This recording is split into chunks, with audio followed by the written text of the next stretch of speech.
నెల్లూరు జిల్లా రూరల్ బరిలోకి బీదా మస్తాన్ రావు పేరున్నట్లు తెలుస్తుంది. వివిధ పేర్లు పరిశీలించాక అధిష్టానం నిర్ణయం తీసుకున్నట్లుగా సమాచారం. ఆధాల ఆనం విజయ్ కుమార్ రెడ్డి తదితరుల పేర్లు పరిశీలనలో ఉన్నాయి. తాజాగా రాజ్యసభ సభ్యులు బీదా మస్తాన్ రావుకి సమన్వయకర్త బాధ్యతలిచ్చే అవకాశం ఉంది. దీంతో హుటాహుటిన తాడేపల్లికి బయలుదేరారు బీఎంఆర్. సీఎం జగన్ ని బీఎంఆర్ కలవనున్న నేపథ్యంలో రూరల్ రసవత్తరంగా మారింది. బీసీ సామాజిక వర్గానికి చెందిన బీఎంఆర్ ని కోటంరెడ్డిపై బరిలోకి దింపే అవకాశం కనిపిస్తోంది.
నెల్లూరు జిల్లా రూరల్ బరిలోకి బీదా మస్తాన్ రావు పేరున్నట్లు తెలుస్తుంది. వివిధ పేర్లు పరిశీలించాక అధిష్టానం నిర్ణయం తీసుకున్నట్లుగా సమాచారం. ఆధాల ఆనం విజయ్ కుమార్ రెడ్డి తదితరుల పేర్లు పరిశీలనలో ఉన్నాయి. తాజాగా రాజ్యసభ సభ్యులు బీదా మస్తాన్ రావుకి సమన్వయకర్త బాధ్యతలు ఇచ్చే అవకాశం ఉంది. దీంతో హుటాహుటిన తాడేపల్లికి బయలుదేరారు బీఎంఆర్. సీఎం జగన్ ని బీఎంఆర్ కలవనున్న నేపథ్యంలో రూరల్ రసవత్తరంగా మారింది. బీసీ సామాజిక వర్గానికి చెందిన బీఎంఆర్ ని కోటంరెడ్డిపై బరిలోకి దింపే అవకాశం ఉంది.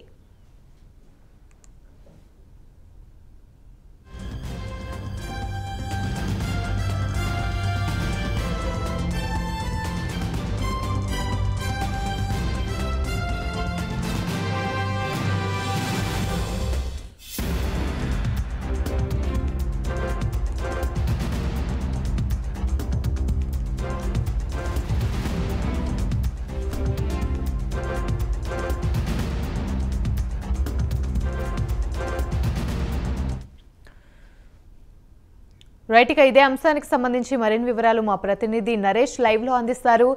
నరేష్, చెప్పండి, నెల్లూరు జిల్లా రూరల్ బరిలోకి అయితే బీదా మస్తాన్ రావుని కోటంరెడ్డిపై బరిలోకి దింపే అవకాశం కనిపిస్తుంది. పోటీకి దీనికి సంబంధించి పూర్తి అప్డేట్స్ ఏంటి?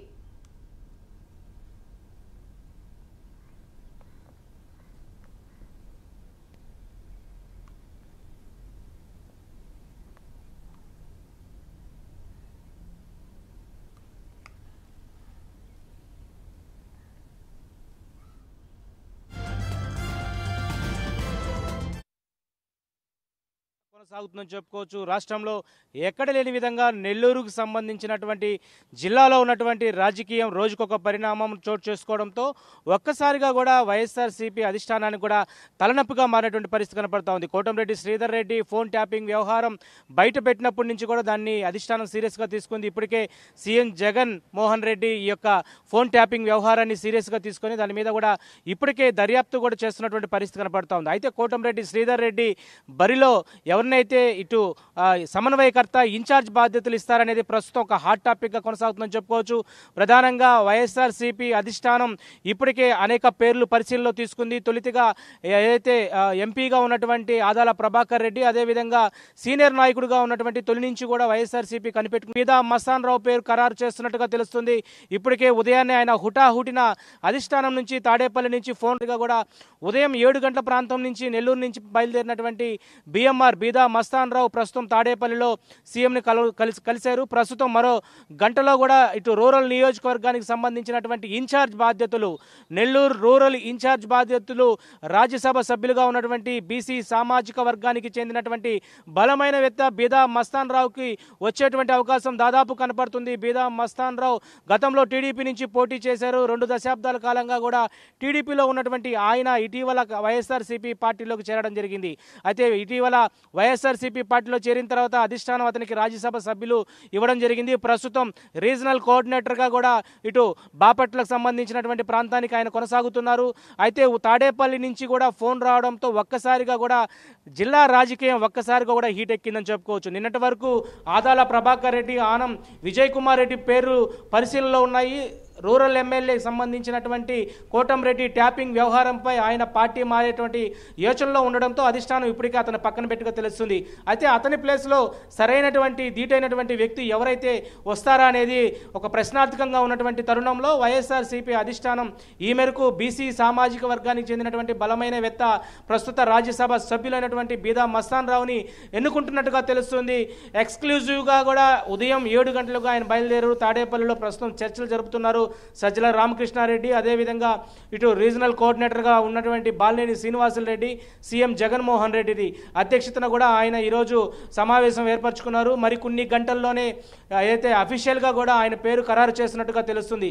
ఈ మేరకు బీదా మస్తాన్ రావు గతంలో టీడీపీలో మంచి పేరుంది, అందరితో మమేకమైనటువంటి వ్యక్తి బీదా మస్తాన్ రావు. ఇటు నెల్లూరు రూరల్ నియోజకవర్గానికి వస్తే కోటంరెడ్డి శ్రీధర్ రెడ్డి బలమైనటువంటి వ్యక్తి, ప్రజల్లో ఉండేటువంటి వ్యక్తి. అలాంటి వ్యక్తికి ధీటుగా ఉండేటువంటి వ్యక్తి ఎవరనే దాని మీద కూడా తర్జనా భర్జన పెట్టారు. ఈ నేపథ్యంలో అధిష్టానం నిన్నటి నుంచి కూడా ఇటు భారీగా కూడా ఎవరైతే దీనికి ధీటుగా ఉంటారనే దాని మీద కూడా చర్చ అయితే కొనసాగింది. ఈ నేపథ్యంలో బీదా మస్తాన్ రావు అయితే ఆయన పేరు పూర్తి స్థాయిలో కూడా ఇటు నెల్లూరు జిల్లాలో అందరికీ తెలిసినటువంటి వ్యక్తి, అందరితో కూడా బాగుండేటువంటి వ్యక్తి. రూరల్లో బీసీ సామాజిక వర్గం ఎక్కువ ఉన్నటువంటి ప్రాంతంలో ఆయన నిలబెడితే బాగుంటుందనే ఉద్దేశంతో ఈరోజు బీదా మస్తాన్ రావుని ఫోన్ చేసి పిలిపించడం జరిగింది. అయితే 4 గంటలకి రీజనల్ కోఆర్డినేటర్ లేక మీటింగ్ ఉన్నప్పటికీ కూడా ఉదయాన్నే పిలిపించడం కారణం ఇదే అని ప్రస్తుతం చర్చ కొనసాగుతుంది. ఈ నేపథ్యంలోనే మరి కాసేపట్లో అధికారికంగా కూడా నెల్లూరు రూరల్ సమన్వయకర్త ఇన్ఛార్జ్ బాధ్యతలు బీదా మస్తాన్ రావుకి ఇచ్చేటువంటి అవకాశం దాదాపు కనపడుతుందని చెప్పుకోవచ్చు. ఒకవైపు ఇప్పటికే కోటంరెడ్డి ట్యాపింగ్ వ్యవహారంపై సీఎం జగన్మోహన్ రెడ్డి దర్యాప్తు కొనసాగించారు. తన చిన్ననాటి స్నేహితుడు ఎవరైతే ఆయన మాట్లాడాడో ఆ ఫోన్ ట్యాపింగ్ వ్యవహారం, లంకేశ్వరుడి యొక్క ఫోన్ ట్యాపింగ్ సంబంధించినటువంటి రికార్డింగ్ వ్యవహారం అంతా కూడా దర్యాప్తు చేస్తున్నారు. ఇంటెలిజెన్స్ విభాగం అంతా కూడా ఇప్పటికే ఆ ఫోన్ ట్యాపింగ్ వ్యవహారం చూస్తున్నారు. అయితే రూరల్ సమన్వయకర్త ఎవరనే దాని మీద సందేహం ఉన్నది. అయితే ఇప్పుడు ఆ సందేహం నిర్వర్తమైనటువంటి పరిస్థితి ఉంది. మరి కాసేపట్లో రాజ్యసభ సభ్యులుగా ఉన్నటువంటి బీసీ సామాజిక వర్గానికి చెందినటువంటి బలమైన వేత్త బీదా మస్తాన్ రావుని బరిలో దింపుతున్నారు. ఇన్ఛార్జ్ బాధ్యతలు ఇవ్వబోతున్నారు. అదే 2024లో ఎన్నికల్లో ఆయన నిలబడతారా, లేకపోతే ఈ యొక్క 15 మాసాలకు సంబంధించినటువంటి సమయంలో ఆయన్ని ఇన్ఛార్జ్గా నియమించేటువంటి పరిస్థితి ఉందా అనేది ప్రస్తుతం మనం అందరం కూడా వేచి చూడాల్సిన పరిస్థితి ఉంది. ఏదేమైనా కూడా నెల్లూరు జిల్లాలో రాజకీయం ఒక్కసారిగా కూడా హీట్ ఎక్కింది. అసంతృప్తి గళాలు వినిపిస్తున్నాయి. ఒకరు కోటంరెడ్డి శ్రీధర్ రెడ్డి, రెండో వారు ఆనం రామనారెడ్డి, మూడవ ఎమ్మెల్యే ఇప్పటికే మేకపాటి చంద్రశేఖర్ రెడ్డి. ఇలా ఒక్కొక్క ఎమ్మెల్యే నెల్లూరు జిల్లా రాజకీయాన్ని రాష్ట్ర స్థాయిలో నిలబెడుతున్నటువంటి పరిస్థితి కనబడతా ఉంది. వైఎస్ఆర్సీపీ పార్టీ అధిష్టానానికి ఒక తలనొప్పిగా మారుతుంది. ఇప్పటికే రీజనల్ కోఆర్డినేటర్లతో ఈరోజు సాయంత్రం 4 గంటలకు సమావేశం కూడా సీఎం జగన్మోహన్ రెడ్డి అధ్యక్షతన జరుగుతుంది. ఈ సమావేశంలో అసంతృప్తి గళం ఎవరైతే వినిపిస్తారో వాళ్ళ యొక్క ఎమ్మెల్యేలను కూడా స్వయంగా సీఎం జగన్మోహన్ రెడ్డి పిలిపించి వారితో మాట్లాడేటువంటి అవకాశాలు ఉన్నాయి. ఎందుకంటే ఇంకా ఏడాది పాటు ఎన్నికలు ఉన్నప్పటికీ కూడా ఇప్పుడిప్పటికే బయటకు వస్తున్నటువంటి అసంతృప్తి గళం బయటకు వస్తున్నటువంటి ఎమ్మెల్యేల పట్ల కూడా చొరవ తీసుకోవాలా. ఎందుకంటే పార్టీ కేడర్ కూడా దెబ్బతింటుంది. రాష్ట్ర వ్యాప్తంగా కూడా వైఎస్ఆర్సీపీ పార్టీకి ఒక క్రేజ్ తగ్గుతుందనే ఒక ఆలోచనలో భంగపాటు పడుతున్నటువంటి కార్యకర్తలకు మనోధైర్యం నింపాలంటే ఈరోజు అధిష్టానం నుంచి సరైనటువంటి సూచకులు ఏదైతే సరైనటువంటి అధిష్టాన దిశగా ముందుకెళ్లేటువంటి పరిస్థితి కనబడుతోంది. ఈ మేరకు నెల్లూరు రూరల్ నియోజకవర్గంలో ఏదైతే ప్రధానంగా బీసీ సామాజిక వర్గానికి చెందినటువంటి రాజ్యసభ సభ్యులు బీదా మస్తాన్ రావు సమన్వయకర్త ఇన్ఛార్జ్ బాధ్యతలు చేపట్టబోతున్నట్టుగా తెలుస్తుంది. మరి కాసేపట్లో కూడా అధికారికంగా వచ్చేటువంటి పరిస్థితి కనబడతా ఉంది. సాయంత్రం 4 గంటలకు రీజనల్ కోఆర్డినేటర్లతో మీటింగ్ కొనసాగిన తర్వాత ఇది అధికారికంగా వచ్చేటువంటి అవకాశం ఉంది. Thank you Naresh.